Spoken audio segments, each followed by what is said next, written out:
Have you ever wondered what would happen if all safety regulations were thrown out of the window when building a theme park? Me too. And today we're going to find out. My name is Diggy. This is That's a Freebie. And today we're looking at Action Park. Sit back, relax, unless you're driving. It's time for That's a Freebie.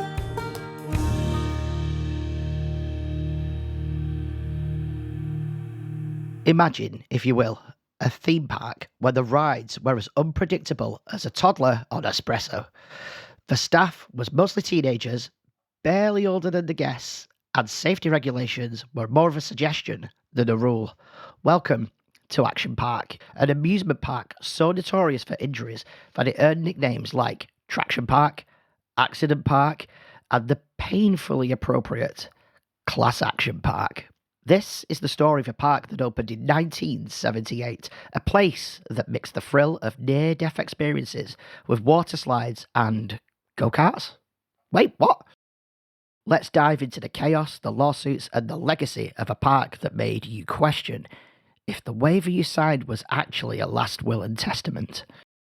Action Park was the brainchild of a guy called Eugene Mulvihill, and his company, Great American Recreation, also known as GAR, which sounds weirdly appropriate, faced with the problem of how to make money in the summer off-season at a ski resort. Mulvihill decided that the solution was simple. Build a water park, because why not, right? It's that simple. But not just any water park, one where the thrills were real and safety precautions were, well, let's say optional. The park opened on July 4th, 1978, with a mix of water slides, a go-kart track, and a pair of opening day promotions, a Dolly Parton lookalike contest, and a tobacco juice spitting contest. Because nothing says family fun like spitting contests and potentially lethal water slides. By the 1980s, the park had grown to include three main areas: Motor World, Water World, and the Alpine Centre, with 75 rides spread over 250 acres, including 40 water slides and 35 motorised attractions. Action Park attracted thrill seekers from across the New York metropolitan area. At its peak, the park drew in over 1 million visitors per year. Unfortunately, a notable number of them left with more than just sunburn. Things like broken bones, concussions, and for a few tragic people, it was also a one-way trip to the hospital. Let's take a look at some of the rides that were available at Action Park. So there was the Alpine Slide.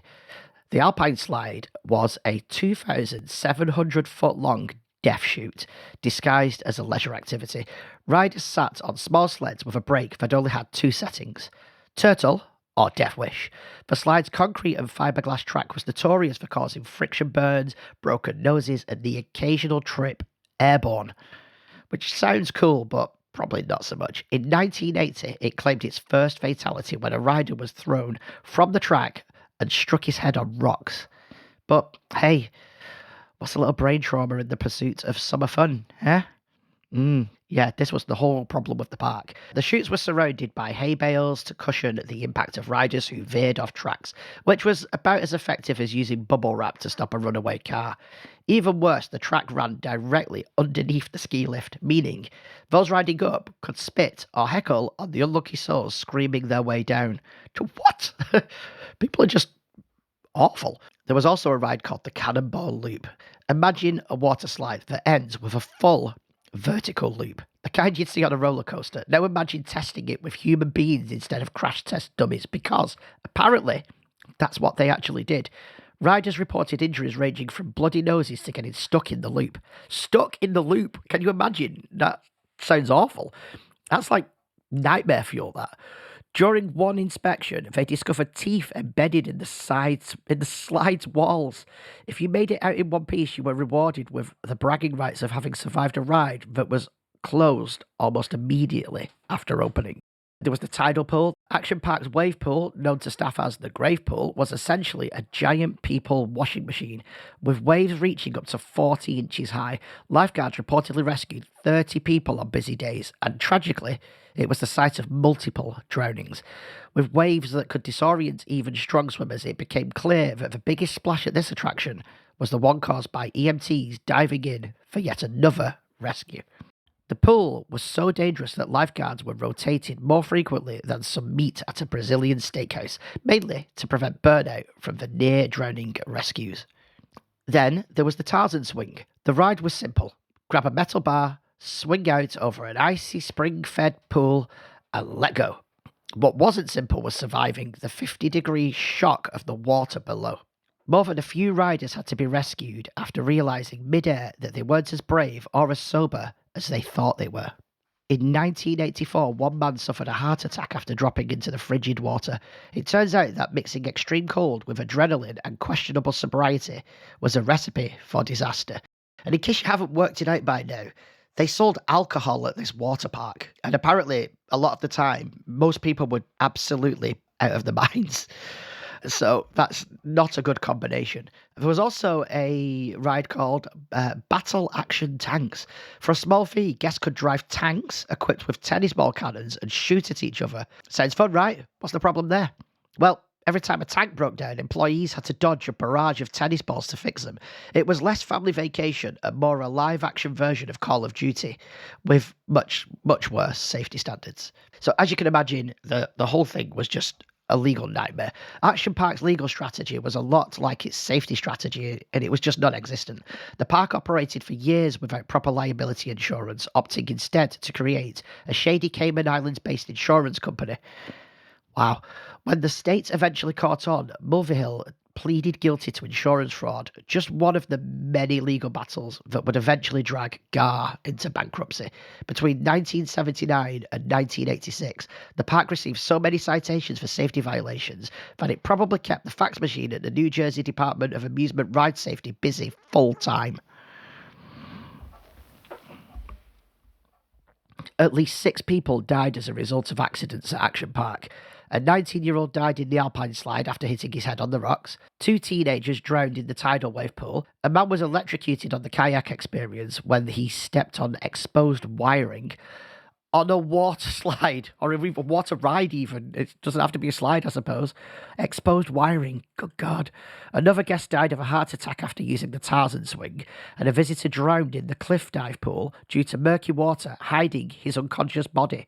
The lawsuits, of course, piled up. GAR declared bankruptcy in 1996, and Action Park closed its gates for good. Or so it seemed. In 1998, the park reopened as Mountain Creek Water Park. For many of the more lethal attractions, either heavily modified or removed. But the legend of Action Park lived on in the memories and scars of those who survived it. In 2020, the documentary Class Action Park recounted the insanity of it all.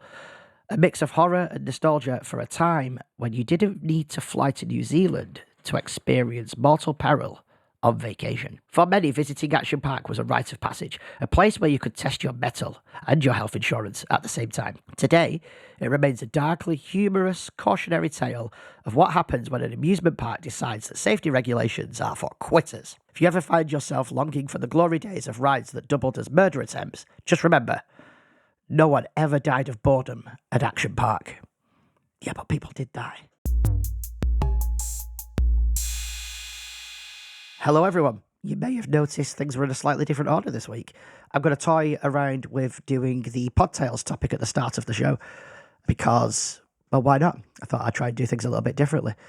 I've got some follow-up from the previous episode. I made a couple of mistakes. What a surprise, eh?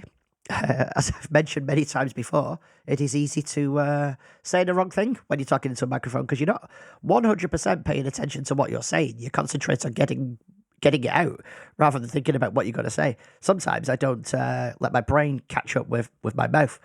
So I mentioned last week that it was episode 78. It wasn't. It was 79. Not a big problem. I don't even normally mention the episode number, but for some reason I did that week. And this, of course, is episode 80.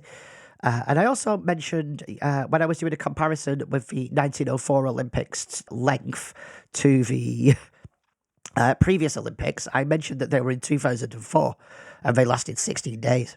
I was obviously completely wrong there. I meant to say 2024 and they lasted 16 days. It said 2024 on my document and everything. I just completely read it wrong because that's what I do, right? Talking about doing things wrong, this is the second time I have recorded this episode. I recorded this episode several days ago, and I messed up royally. I didn't pay enough attention. So, one thing that, like a bit of a rule that exists when you're making a podcast, and again, different for everybody, but one that I try to live by is that you should always wear headphones. Because when you wear headphones, you can hear what's going on. You can hear if there's anything wrong with your voice. You can hear if you're too loud, too quiet. You can hear if you've pressed any buttons you shouldn't have pressed.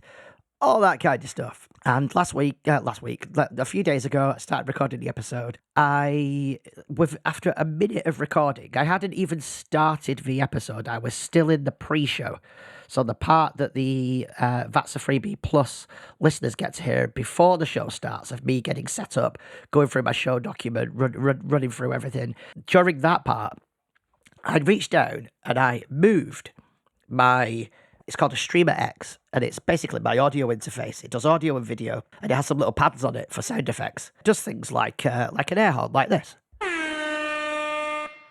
And I noticed that I caught one of the buttons. Now, I very rarely use any of these buttons. In fact, I say very rarely. I don't think I ever have used them because they're just not something I need. And I didn't realise that I'd caught a button that makes my voice sound a little bit like this.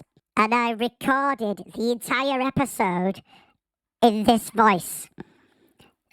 I couldn't do anything to fix it. I can't deal with any more of that. I've had to turn that down.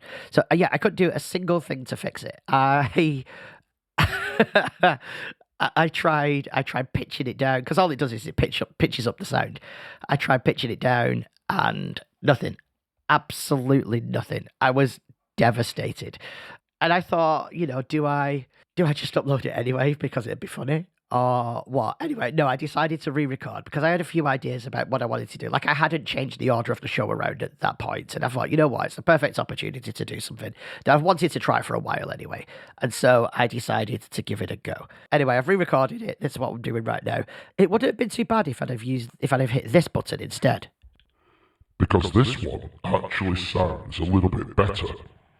And I could have just carried on. Because you can at least tell what I'm saying. As opposed to this one, where it's actually, maybe it's not that bad. Who knows? Should I just forget now and keep doing it like this? No is the answer to that. I am not going to do that. Okay, moving on. Yeah, so second time I recorded the episode. Anyway, everything seems fine now, so that's good. If I don't sound perfect, or like my normal self, that's just because I've got actually, I haven't got a sore throat. I'm just losing my voice. I've been losing my voice for a couple of days now.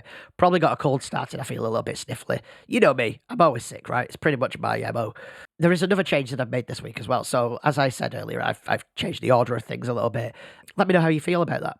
I'd love to know. I've also started live streaming the episode as well. So right now I am live on YouTube and Twitch. If you want to watch this live stream, you can go back afterwards. Just go to YouTube and type in That's a Freebie. It's the first thing that comes up. So you'll be able to rewatch it if you want to. You might not want to watch all of it. You just watch bits of it. You get to see me making the show. You literally can't see anything other than my face. Hi, just in case you're watching right now. I didn't even look at the camera then. I looked past my computer. The camera's there, not over there. I don't know why I did that. Again, if you're listening, that's not going to make any sense. This is going to be an audio-focused show going forward. I'm not going to do anything with the video. I very rarely even, I'm doing it right now because I'm talking about it, but I very rarely even look at the camera. You can just see me looking around the room. You can see me looking at my computer if I'm reading something.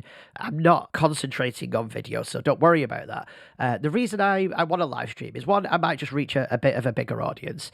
You never know. But also, I can then cut bits out and put them on, like, make shorts out of them and stuff like that if I really find I want to. But we'll see. I don't have any plans for any of that right now, but let's see how it goes. I just wanted to add another element to it, make it more complicated for myself, because that's what I do, don't I? For That's a Freebie Plus listeners, you might be thinking, well, hang on a minute, that one of our perks is that we get the bootleg feed, and that we get the unedited version, we get to hear all your mistakes, blah, blah, blah, all that kind of stuff. Well, the feedback I've had is that most people actually prefer it if I just create the show and you get your additional bit at the beginning and the additional bit at the end.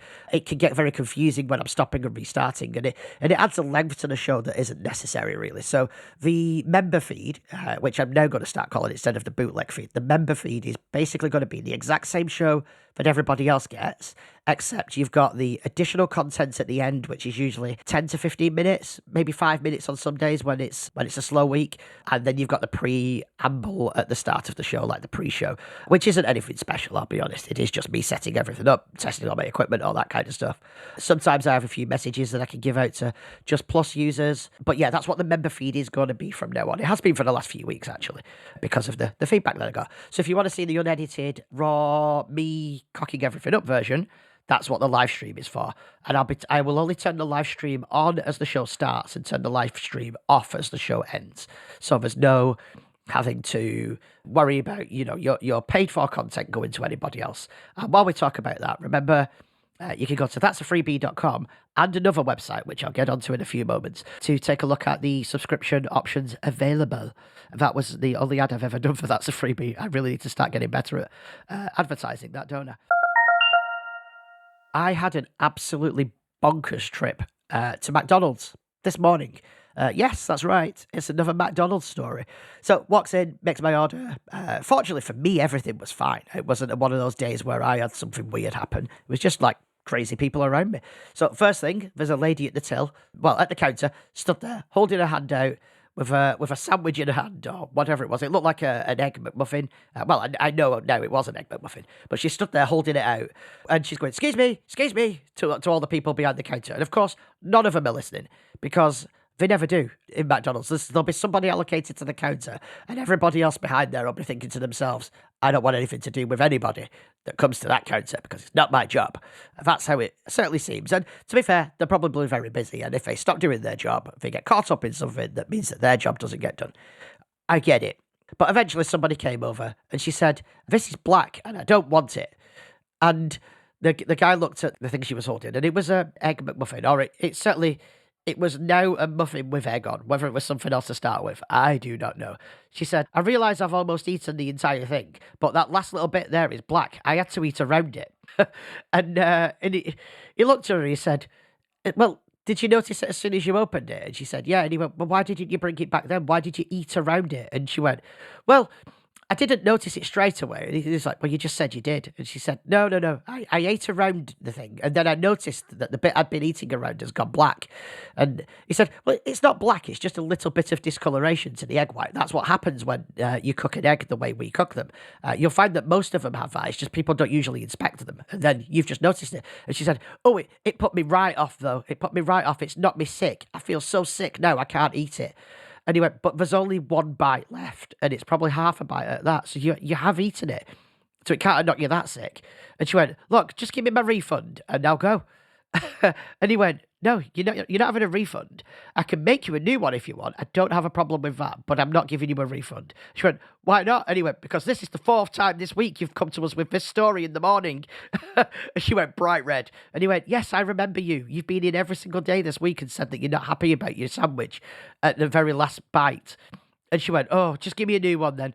So he gave her a new one. And she unwrapped it and started eating it and walked out the store. I'm like, well, can't have felt that sick, can you? So yeah, clearly someone just wanted to get a free sandwich. And unfortunately, it worked for her 4 times in a row. So hopefully they'll tell her to do one next time. Then, after she'd gone, well, this kind of was happening at the same time, but the majority of it happened after she'd gone. There's a guy waiting at the till. He's got a receipt in his hand, so he's obviously already ordered something from the machine. The ordering machines. He'd already ordered something from there. But he just kept walking into the kitchen. And they had to keep walking him back out. I don't mean just like stepping over the threshold and looking around the corner. He kept walking full on into the kitchen and walking up to the conveyor belt where the food comes down from to pack. And he kept going, is that one mine? And they're like, can you leave the kitchen, please? And they had to keep walking him back to the counter. Then he decided to walk in and he went over to the coffee area where they put the coffees together, and he started taking the lids off all the coffees to look to see which one was his, I'm assuming. I don't know. And they went over and they were like, sir, you can't do this. You need to go back behind the counter. And they escorted him. Like, they were having to grab him by his arm and pull him back behind the counter. Then they had to obviously throw all the drinks away because he tampered with them.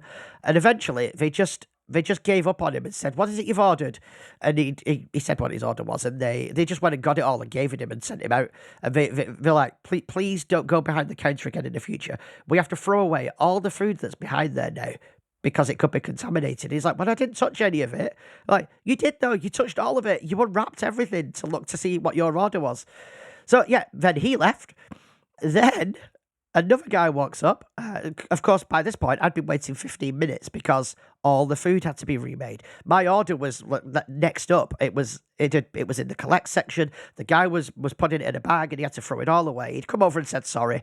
I was like, "Yeah, I get that you've got to do that. That's fine." But then another guy walked over and he said, "Mate, I've been waiting 20 minutes now." And he hadn't. He wasn't waiting. I saw him walk through the door and he walked over. He said, "I've been waiting 20 minutes now." And the other guy looked at him and said, "Well, where have you been waiting? Because I've not seen you." And he said, "I've been sat over there." I'm like, "I've just watched you walk through the door." And he went, "What is it you're waiting for? Because there's only one order." That was mine. And the guy said, "Well, I ordered this one on the app and I've been waiting for you to call my number out." And he went, "What's your number?" And he went, "Oh, I can't remember my number." And he's like, "Well, let's have a look at the app." And he went, No, just get me my order. I'll tell you what it is." And obviously the guy who works for McDonald's was a bit like, "Something's weird here." So he's like, no, I need to see the order. I need to see what your order number is because we haven't got an order for anybody other than that gentleman that's waiting there. And I know which one his is because I've already spoken to him about it. And the guy's like, "Oh, yeah." And he shows him the app. And it basically turned out that he'd ordered on the app. And when he'd gone to pay, it declined his card. And he basically come in and tried saying it had gone through. He's like, no, look, I'll show you my bank. And he loads up his banking app. And it literally says card declined. And the guy's going, "It says declined." He's like, yeah, but it's got a number at the side of it, which means it came out. I left whilst that argument was still going on because I got my food. And then, this is the final one, I promise. And then, as I'm walking across the car park, a car goes the wrong way down it's a one-way system car park. The car goes the wrong way down the car park, and I had to step back because I nearly got hit by the car. Because, of course, I was only looking one way. Should have looked both ways, really, but I was only looking one way. And this car come sort of rolling along. It wasn't like it was eerie. It was quiet. And basically, I looked in the window, and as I looked in the window, I could see that the lady was hand on the steering wheel, staring at her phone, not paying any attention whatsoever, and just going forward. And she plowed right into another car that was coming out of the drive-thru. And she was just staring at her phone, and this car was coming out of the drive-thru. She got out of her car and started screaming at this other person in the other car. And I just got in my car and left. I was like, I don't want to get stuck here. I had to get home and record this. I've only got an hour to record this, or roughly about an hour. I was like, I cannot get stuck in McDonald's car park at this time of day. So I got in my car, left, and let them all sort it out themselves. So yeah, busy day at McDonald's. I also had a very interesting experience with ChatGPT this week. So I have launched a new website, which I will talk about in a moment. But whilst launching said website, I wanted to have a headshot of myself at the top of the page. Just a little, like, here's the text on who I am. Here's the text on what this website's there for. And here is a picture of me, because that's what most people have on the website. So that's what I wanted to do. I took a few headshots using the camera equipment I had here, and I just wasn't happy with any of them. I kind of got a bit like disheartened with it because I was like, can't make anything that I like, blah, blah, blah, blah, blah. Same old thing. Nobody likes pictures of themselves, do they, really? So I decided to think, I thought maybe what I might want to do is have a cartoon version of me made using ChatGPT. Thought that might be nice. You never know. So, of course, I went to ChatGPT, popped it open. I am now frantically searching in my ChatGPT, whatever it's called, list of previously done conversations so that I can read it to you. There it is. Yep, that's the one. And it started by me uploading a photograph of myself and saying, "This is a photo of me. Can you make some illustrations that I can use as a headshot in several different styles, please?" Several different styles, not 7 different styles. And of course it went, "Yeah, I could create some illustrated headshots of you in different styles. I'll generate a few options, such as a clean vector style avatar, a cartoon or comic style illustration, a minimalist flat design, a more detailed semi-realistic digital art style. I'll get started on those and show you what they look like." And it did. Except it created one image with 4 different versions of this image on. However, They were all exactly the same, just they all had varying levels of colour on them. So one of them was full colour, one of them was sepia, one of them was black and white, and one of them was black and white with a white background. That was all it did, and it was the exact same image. Other than that, the image is actually not too bad, except it gave me a full beard.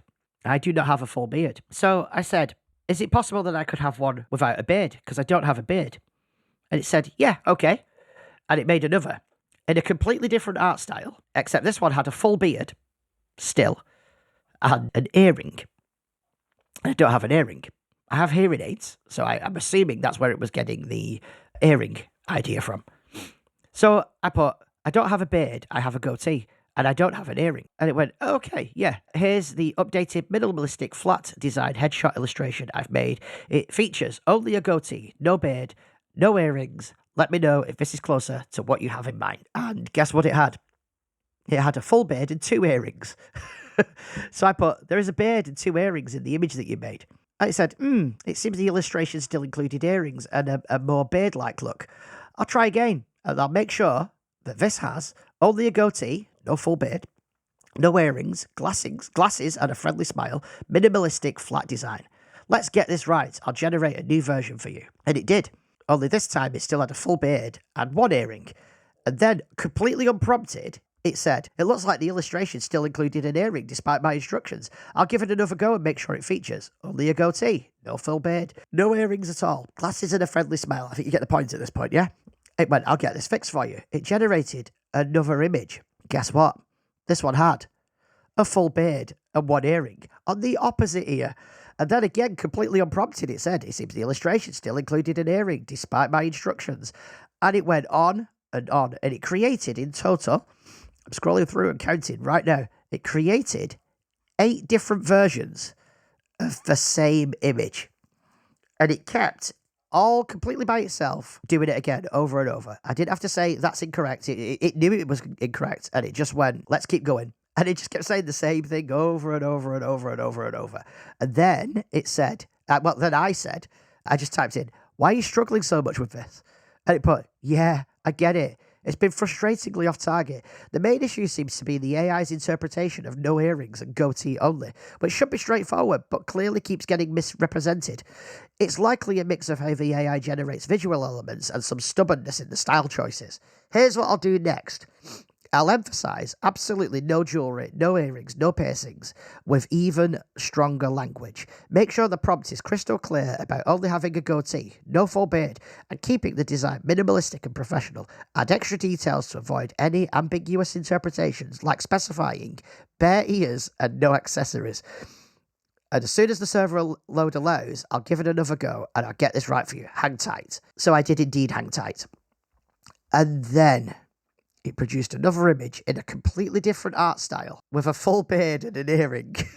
And then it said, well, it looks like the cartoon version still included an earring despite the clear instructions to avoid any jewellery. This is definitely frustrating. I'll try again, focusing specifically on a goatee, no full beard, no earrings, piercings, or any kind of jewellery, a vibrant and fun cartoon style, a friendly smile and clear glasses. I don't know where it got all those things from. I'll make sure this next attempt gets it right. What do you think it did? It did not get it right. It instead created one image with me on there twice, me on the left with a full beard, me on the right with no beard. And it looks like the illustration still included an earring on the left figure with the explicit instruction to avoid any jewellery. The right figure is closer to what you requested with no earrings and only a goatee. That's not true. The right figure had no beard, no goatee, no earrings at all. So it was slightly better, I suppose. And at that point, I just typed, it's okay, stop. And it put, yeah, got it. Sorry for the back and forth and the mismarks on the illustration. If you'd like to try a different approach, or if there's anything else I can help you with, whether it's podcast ideas, writing, or anything else, just let me know.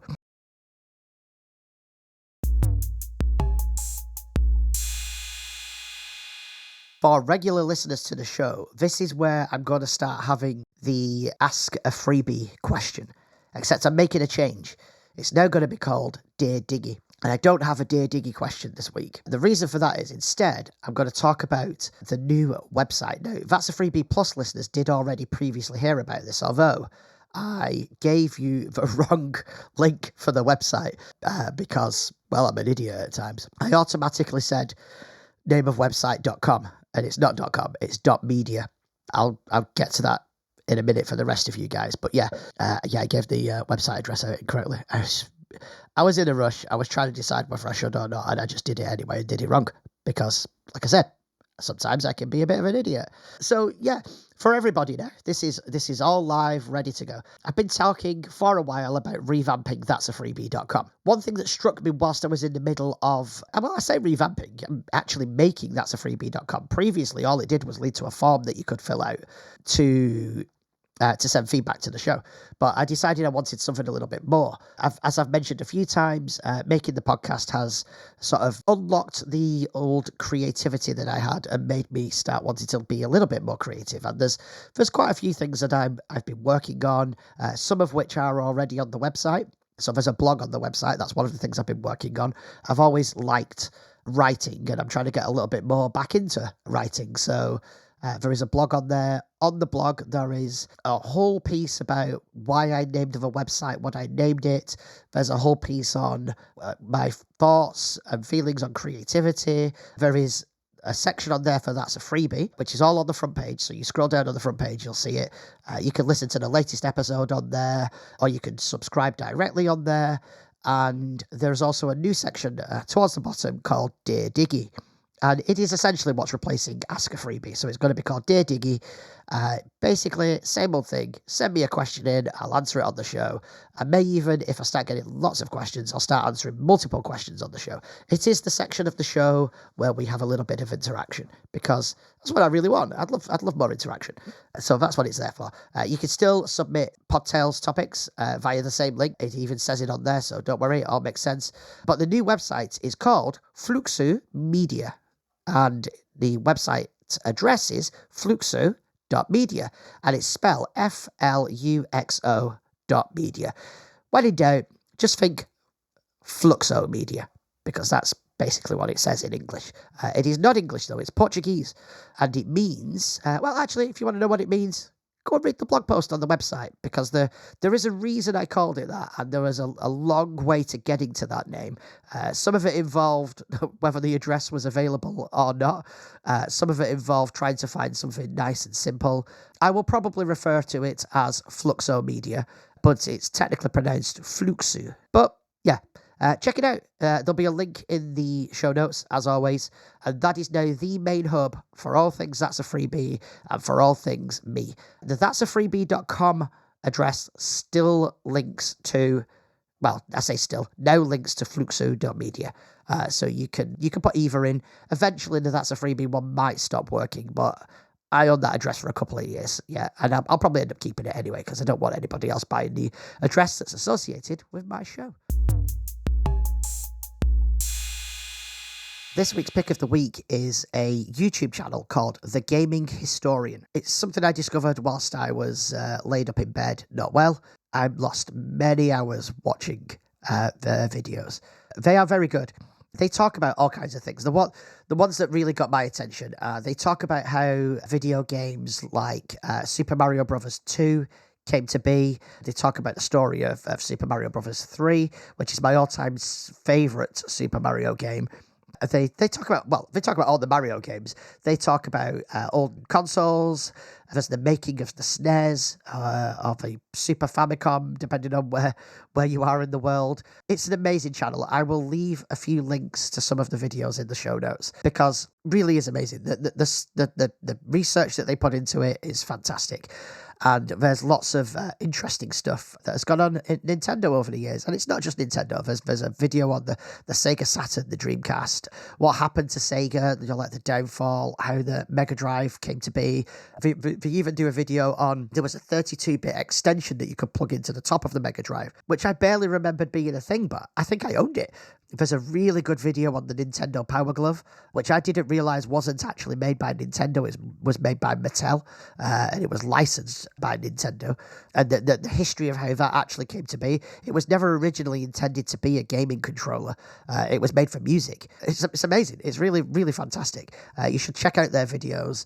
Most of them are only 10 to 15, maybe 20 minutes long. There are a few longer ones in there, but they are well worth watching. Like I said, I'll leave a few links in the show notes to them. And of course, Dave and I'm better. I have actually gone back into work over the last week, so that's been good. Something I've noticed though is when I'm at work and I make jokes, my jokes always get a good laugh. But when I'm working from home and I have to do like a call in via Teams or something like that, they don't. And I guess that just means I'm not remotely funny.